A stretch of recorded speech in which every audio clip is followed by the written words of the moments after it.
Good evening, I'm Daisy Richards with Wednesday's edition of the Regional News. In Barbados, Industry, Innovation, Science and Technology Minister Marsha Cattle Tuesday resigned from the Barbados government, saying that she had reached the point where principles no longer align. But Cattle said she would remain a member of the ruling Barbados Labour Party, BLP, and as the parliamentary representative for the St. Michael South Central constituency. In a statement in which she gave no specific reasons for leaving the cabinet, Cattle, an economist, said a minister has a duty to resign when principles do not align in order for the will and work of the government can be done. Her January 2024 appointment as Minister of Industry, Innovation, Science and Technology represents the second portfolio she has held over the 2 terms of the BLP administration. Meanwhile, Prime Minister Mia Mottley also on Tuesday announced a cabinet reshuffle mere hours after Cattle resigned. In a statement, Mottley, the country's first female head of government since leading the ruling Barbados Labour Party, BLP, to a convincing victory in 2018, announced changes in a number of key ministerial portfolios aimed at strengthening the government's focus on national priorities. She said, consequent upon a request of Corey Lane to be relieved of his duties for personal reasons, the Ministry of People Empowerment and Elder Affairs will now take responsibility for crime prevention effective February 26. Lane had served as Minister of State in the Attorney General's office with responsibility for crime prevention. She also announced appointments to serve as Minister of People, Empowerment and Elder Affairs, Minister of Education, Technological and Vocational Training, Minister of Economic Affairs and Investment, and Minister of Training and Tertiary Education.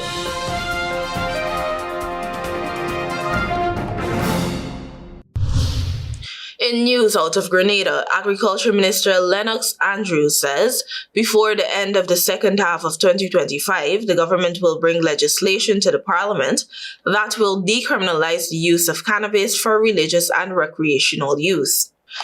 Andrews, who pointed out that the legislation will be similar to the legislation that the former New National Party laid in the House in 2021, but died a natural death when the parliament was dissolved for the June 2022 general election, said, quote, "We were hoping to have this done before the end of the first quarter, but right now I can safely see that it will be done before the end of the first half," unquote.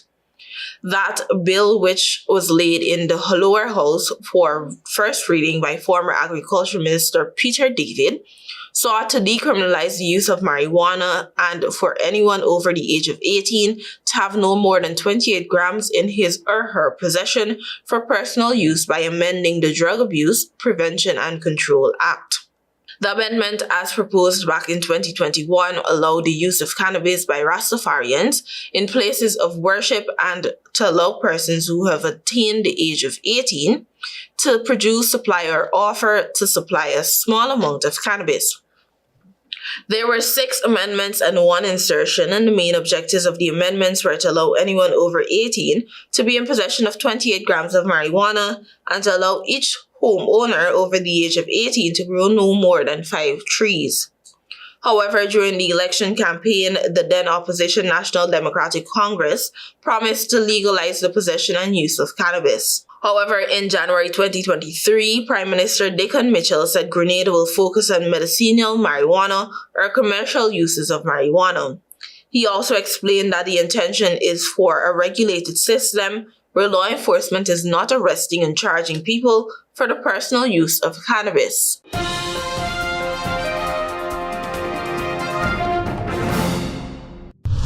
And internationally, U.S. President Donald Trump on Wednesday urged Apple to open new tab to scrap its diversity, equity, and inclusion policies a day after the iPhone maker's shareholders voted overwhelmingly to keep them in the face of growing pushback from conservative groups. Big U.S. companies, including Meta, opens new tab, and Alphabet opens new tab, have dropped DEI initiatives as Trump's returned to the presidency.